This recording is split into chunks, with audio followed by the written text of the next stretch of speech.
Aliza talk के मुआज़िज़ सामीन को अलीज़ा कंवल का सलाम। दोस्तों, उम्मीद करती हूँ आप सब खैरियत से होंगे।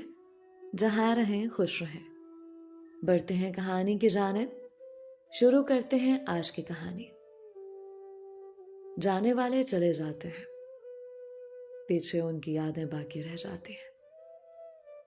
मेरे पास आज भी वो आईना है जो उसकी यादें हैं, जबकि मैं 2 बच्चों की माँ और ज़ीशान की बीवी हूँ, जो मुझसे बहुत प्यार करते हैं।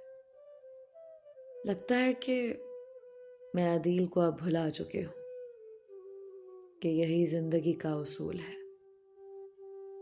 मरने वालों के साथ मरा नहीं जा सकता। ये उन दिनों का जिक्र है जब ताया अबू, मेरे बाबा और चचा जान सभी इकट्ठे एक बड़े से मकान में रहा करते थे। चूंकि दादी जान खानदान की सरबराह थी, वही उस मुश्तरका फैमिली सिस्टम के जरिए हम सबको जोड़े हुए थे। हमारा खानदान बड़ा था और सब एक जगह रह रहे थे। पूरी बरादरी में हमारी फैमिली इत्तेफाक और मोहब्बत की वजह से मशहूर थे।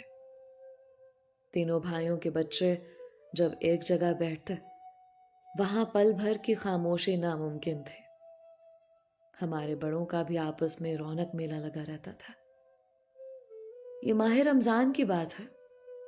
फूफो ने अपने घर हमको इफ्तार पर बुलाया था। उनके किचन से इश्तिहा अंगेज खुशबू आ रही थी। इफ्तारी से चंद मिनट पहले जबकि सब दुआ कर रहे थे, मेरी काजन अनूशे आईने के सामने खुद को नक्सिक से दुरुस्त कर रही थी। अरे भाई अनूशे बन्नो, अब चल भी पड़ो। तुम क्या चाहती हो? वो सिर्फ तुम ही को देखता रहे और इफ्तारी ना करे? रबिया, उफ! उसने मुझ पर मुक्का ताना। तुम भी ना बस। मैं उसके मसनूई गुस्से से महजूज होते हुए जोर से हंसी और बाजू पकड़कर खींचते हुए डाइनिंग टेबल तक ले आए। जब सारा खानदान खाने की मेज के गिर्द बैठ चुका तो दादी भी आ गई। आते ही हम सब पर नजर डालकर कहा, माशाल्लाह, मेरी इस कायनात को नजर न लगे। हमेशा ऐसे ही हंसते बसते रहो। मुझे अपने तायाजाद अदील के सामने जगह मिली थी और अनूशे जो बचपन से फूफीजाद ज़ीशान को पसंद करते थे, वो ऐन उनके सामने बराजमान थे। सुभान और शहरोज भी करीब बैठे थे। हम 6 काजन्स में बहुत दोस्ती थे, मगर अदील से मेरी दोस्ती सबसे बालातर थे। वो मेरा बहुत ख्याल रखता और मैं भी उसकी हर बात मान लेते। दरअसल उसकी कोई बहन न थे और मेरा कोई भाई न था। शायद इसीलिए वो मेरी हर फरमाइश पूरी करता और मैं उसके हुक्म पर उसके सब काम खुद करते। मसलन उसके लिए चाय बनाना, उसकी शर्ट इस्त्री कर देना। इफ्तारी के बाद ही बातों बातों में फूफो ने यह कहकर सबको चौंका दिया कि इस ईद पर कुछ नया प्रोग्राम करेंगे। क्या नया फूफो? मैंने सवाल किया था। ये तो ईद पर ही पता चलेगा, उन्होंने चहक कर जवाब दिया। रात चाय पीने के बाद बड़ों की महफिल ड्राइंग रूम में सजी और हम सब बाहर लॉन में बैठे थे। तभी मेरी निगाहें अदील को ढूंढने लगी। वो कमरे में होगा शायद। ये सोचते हुए मैं लॉन से कमरे में गई। वाकई वो खिड़की से बाहर देख रहा था। अरे भाई, देखना ही है तो लॉन में आ जाओ, यहां अकेले क्यों खड़े हो? बाहर ठीक से देख नहीं पाता, तभी अंदर से सुकून से देख रहा हूं। उसने यह कोना बेखुदी से जवाब दिया, अच्छा, अब बाहर चलो भाई, सब वहां गपशप कर रहे हैं और तुम यहां तन्हाई की धीमी आग पर हाथ ताप रहे हो। मुझे लॉन में नहीं बैठना। तो फिर कहाँ चलना है? बाहर चलते हैं आइसक्रीम खाने। चांद रात थी। हमने ढेर सारी शॉपिंग की और आखिर में आइसक्रीम खाकर घर आ गए। मैं इस अमर से बेखबर थी कि आज की रात के बाद मेरी जिंदगी अक्सर बदल जाएगी। शॉपिंग के बाद रात में किचन में थे जब अदील आया और मुझे पैक किया हुआ डब्बा दिया। हैरान थी कि सारी शॉपिंग तो हमारे साथ की थी, फिर ये कब खरीदा? कमरे में जाना तो खोल कर देख लेना, पर इतना बता दूं कि इसमें मेरा चांद है। ये कहते ही वो मुस्कुराते हुए बाहर चला गया। वो मुझे बहुत बदला हुआ लगा। फौरन अपने कमरे में गई और बैग खोला। उसमें खूबसूरत दिल के डिजाइन का लकड़ी से बना दरवाजा था। दरवाजा खोला तो उसमें आईना था, जिसमें सिवाय अपने चेहरे के मुझे कुछ और नजर ना आया। मैं उलझ गई। ये क्या? ये तो सिर्फ आईना है। मुस्कुराकर मैंने उसे ड्रेसिंग टेबल पर रख दिया कि बहुत प्यारा है। सुबह ईद थी, खुशी की नवीद थी। सभी तैयार हुए, नए कपड़े पहनकर एक दूसरे को ईद मुबारक कहा। कुछ देर बाद फूफो अपने बेटे जीशान के साथ आ गई। मैं और अनुषे उनके लिए चाय बनाने चले गए। जब हम चाय बनाकर लौटे तो फूफो दादी और वालिद साहब से कह रही थी, रबिया को मुझे दे दो। मेरे जीशान को वो बचपन से पसंद है। अब तो दोनों ने तालीम भी मुकम्मल कर ली है। मंगनी आजकल में कर लेते हैं। ये सुनकर अनुषे के हाथ से चाय की ट्रे छूट गई। अरे क्या हुआ? मैंने अनुषा से पूछा। मेरे हाथ में मिठाई थी।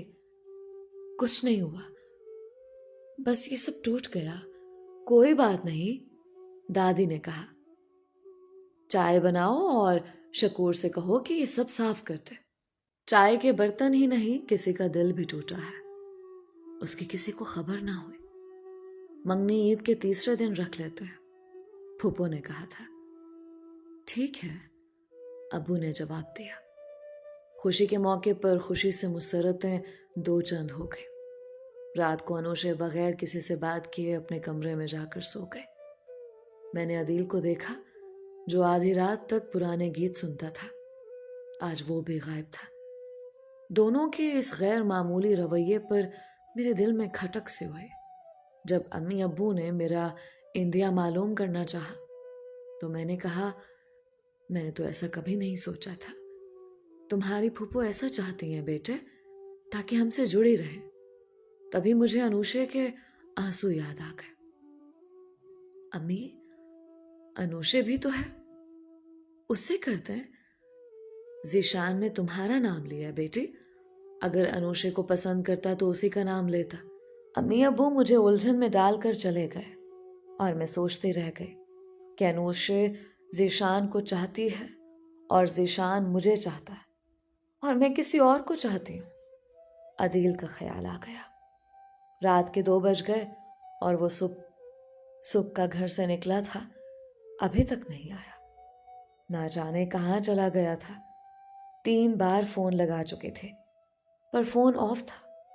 मैं उसके इंतजार में लॉन में टहलने लगी। अचानक गेट पर नजर गई। वो अंदर आ रहा था। उसका चेहरा उतरा हुआ था और आंखें सूजी हुई, जैसे कि बहुत रोया हो। मैं उसकी तरफ लपकी। कहाँ रहे हो सारा दिन? वो खामोश बस मेरी तरफ देखता रहा। फिर मेरा हाथ पकड़कर लॉन में फूलों की क्यारी के पास बैठ गया, जहां हम दोनों अक्सर बैठा करते थे और बातें किया करते थे।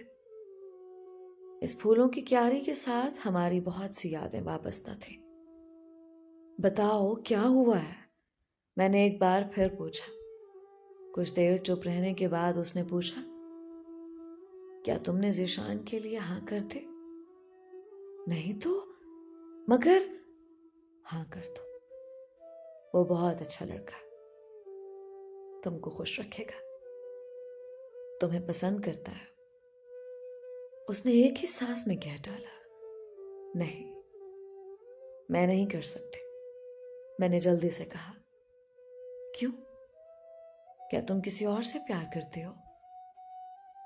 नहीं नहीं, पता नहीं। मैं उसकी आंखों में देख रही थी, गोया बहुत से सवाल हों उसके पास, और वो भी ऐसे देख रहा था जैसे बहुत कुछ कहना चाहता हो, मगर कोई रोक रहा हो उसे। बिलाखिर मैंने पूछ लिया, क्या बात है आदिल, तुम कुछ कहना चाहते हो मुझसे? उसकी आंखों से आंसू बह निकले। हाथ से आंखों को रगड़ कर बोला, हाँ, बहुत कुछ कहना था, पर अब नहीं। क्यों? अब क्यों नहीं? बस तुम शादी के लिए हाँ करो, वो तुम्हें बहुत खुश रखेगा। ये कहते ही वो मेरा हाथ छोड़ उठकर कमरे के अंदर चला गया। मुझे ऐसा लगा जैसे सब कुछ खत्म हो गया। कुछ था मेरे पास जो नहीं है अब। उस रिश्ते पर दादी और मेरे वालिदैन मुतमईन थे। फूफो बहुत खुश थी और ज़ीशान बहाने बहाने से 3 बार किचन में चक्कर लगा चुका था, जहां मैं दादी जान की फरमाइश पर खीर बना रही थी। लेकिन अनूशे चुप थे, वो कुछ भी नहीं बोल रही थी। मैंने उसे बहुत समझाया कि जाओ और जाके ज़ीशान से अपने दिल की बात कह दो, पर वो ना मानी। कहने लगी, वो मुझसे नहीं तुमसे प्यार करता है और तुम चाहती हो मैं उसे अपने लिए प्यार की भीख मांगू। वो ना समझे और मुझे ये समझ नहीं आ रहा था कि मैं क्या करूं, किससे बात करूं। ऊपर से मुझे अदील की समझ नहीं आ रही थी।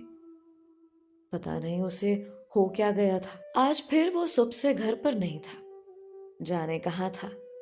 मैं जाने अनजाने में सारा दिन उसे ढूंढती रही।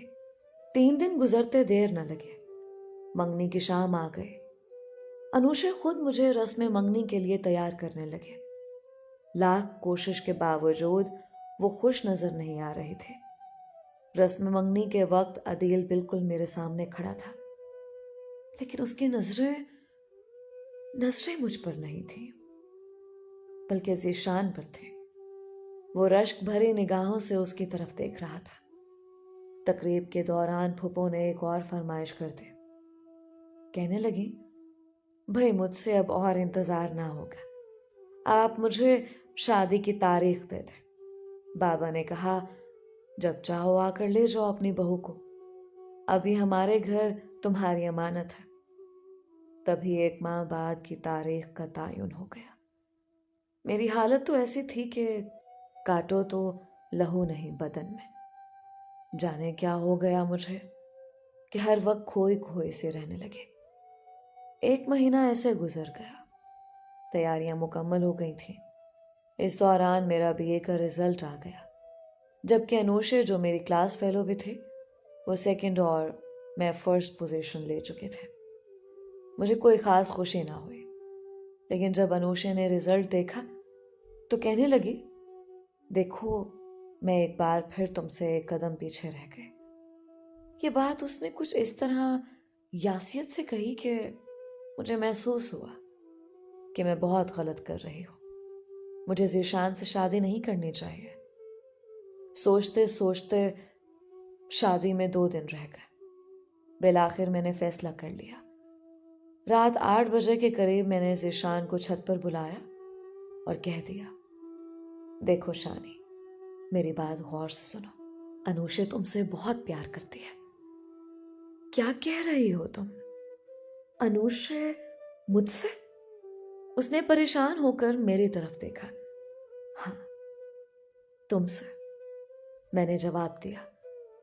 वो बचपन से तुमसे मोहब्बत करती है और मैं ये जानते हुए भी कि वो तुमसे मोहब्बत करती है, कैसे शादी कर सकती हूं तुमसे? लेकिन हो भी क्या सकता है, मैं तो तुमसे मोहब्बत करता हूं, वो भी बचपन से। ज़ीशान ने कंधे उचकाते हुए कहा, मैं नहीं जानती, वो मेरी प्यारी दोस्त है। इस 1 माह में उसने मुझसे सिर्फ 3 बार बात की है। वो जो 1 मिनट मुझसे दूर ना रहती थी, मैंने उसे खो दिया है शान, और शायद बहुत कुछ खो दिया है मैंने खोए खोए अंदाज में कहा। ज़ीशान ने सवालिया नजरों से मेरी तरफ देखा। अब कुछ करो शान, मैं कुछ नहीं कर सकता। अब शादी में 2 दिन रहते हैं, मैं क्या करूं? और वैसे भी मैं उसे प्यार नहीं करता। मेरी नजरें तो हमेशा तुम पर लगी थी। उसने मेरा हाथ पकड़ना चाहा, तभी मैं तेजी से नीचे जाने को मुड़ी। क्या देखती हूं, अनुषे जीने में खड़ी मेरी बातें सुन रही है। मेरे तो हाथ पांव फूल गए। तुम क्या समझती हो कि मैं इसका खैरात में दिया प्यार ले लूंगी?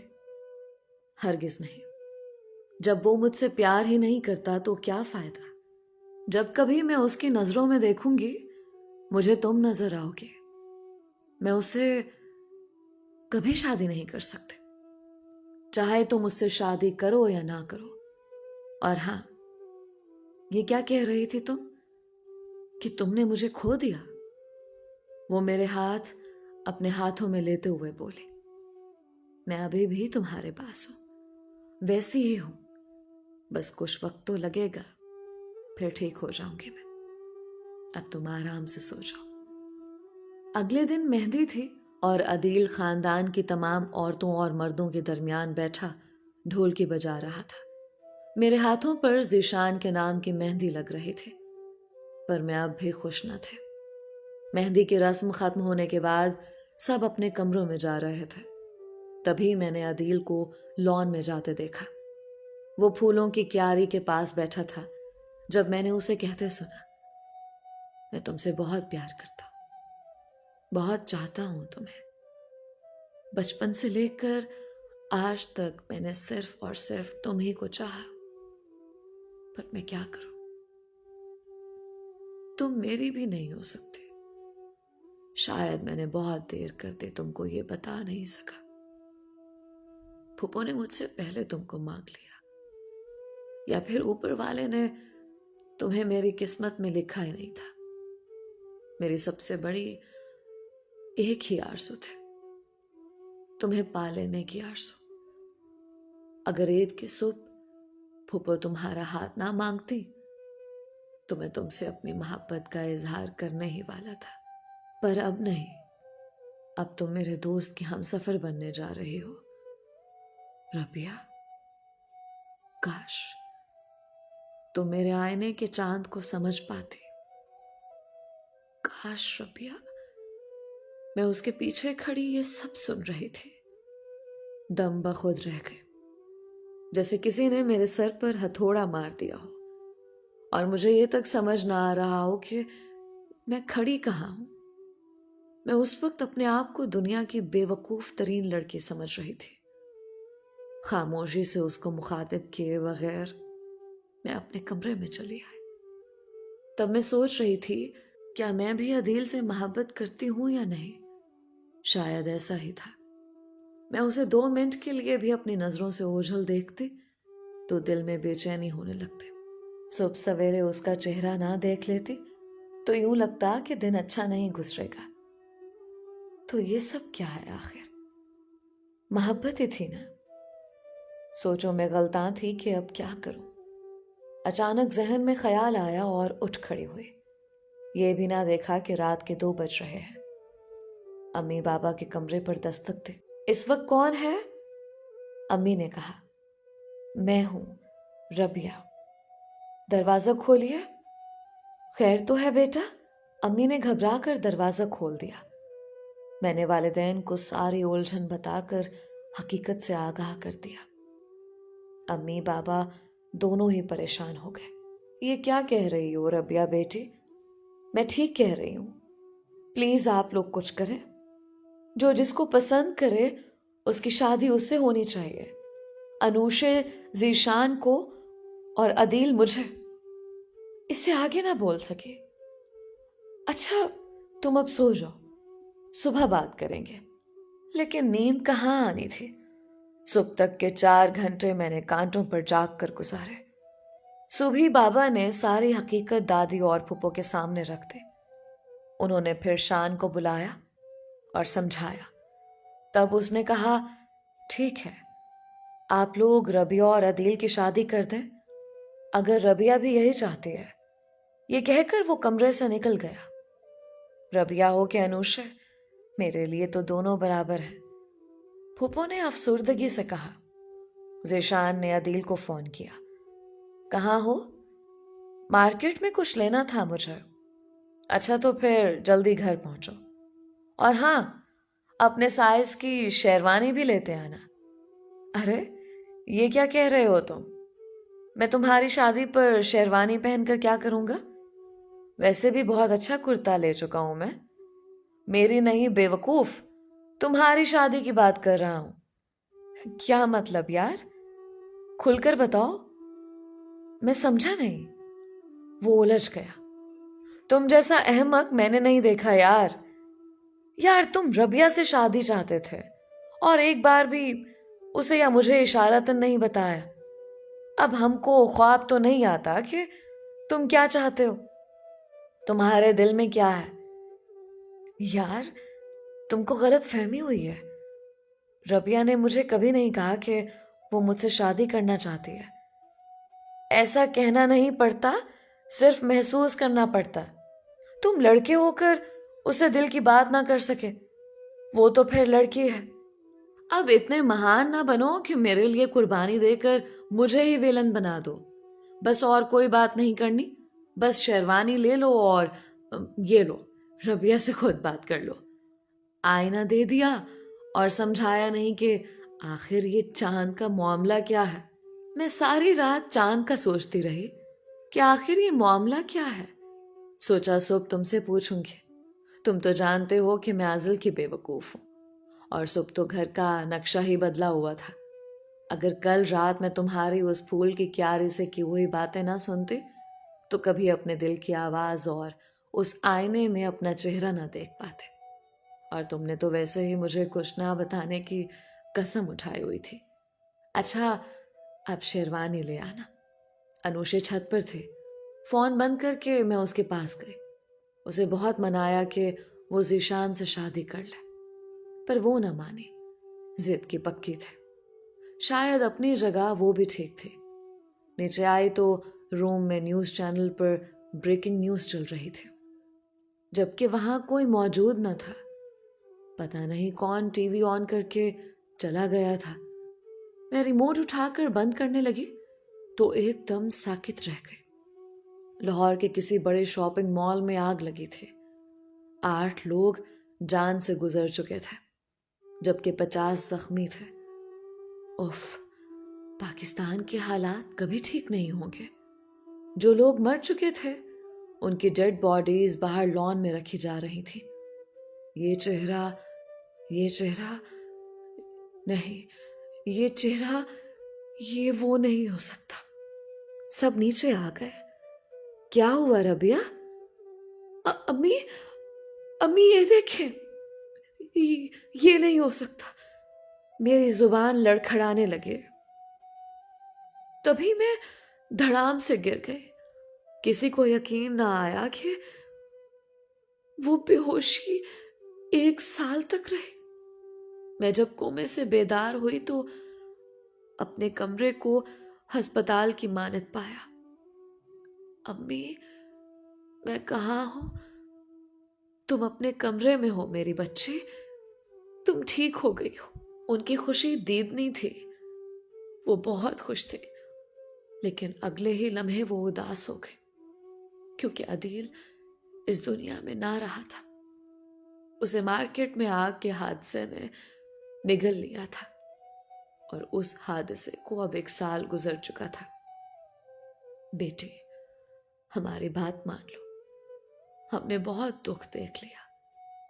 हमारी बात मानोगी तभी अदील की रूह को भी सुकून मिल जाएगा।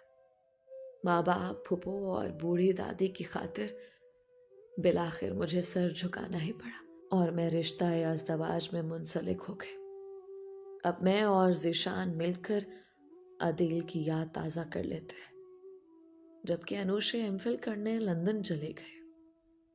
अदील चला गया, मगर उसकी यादें हमेशा हमारे दिलों में जिंदा रहेंगी और उसका दिया हुआ आईना हमेशा मेरे पास रहेगा। दोस्तों, ये थी अदील और रबिया की दुख भरी कहानी से मुतालिक अपनी राय का इजहार ज़रूर कीजिएगा, क्योंकि आपकी राय जानकर मुझे बहुत खुशी महसूस होती है। आप सबके प्यार और सपोर्ट का बेहद शुक्रिया। आज का special thanks mister Abdul Salam का, जो कि उत्तर प्रदेश से बिलोंग करते हैं, और मिस्टर यूसुफ का, जो कि इंडिया से बिलोंग करते हैं। अगर आपने अभी तक हमारे चैनल को सब्सक्राइब नहीं किया तो अभी सब्सक्राइब कर लें। मिलते हैं एक और नई और मुनफरिद कहानी के साथ। मुझे अपनी दुआओं में याद रखें। अलीज़ा कमल को इजाज़त दीजिए। अपना और अपनों का बहुत ख्याल रखें। अल्लाह हम सबका हामी नासर है।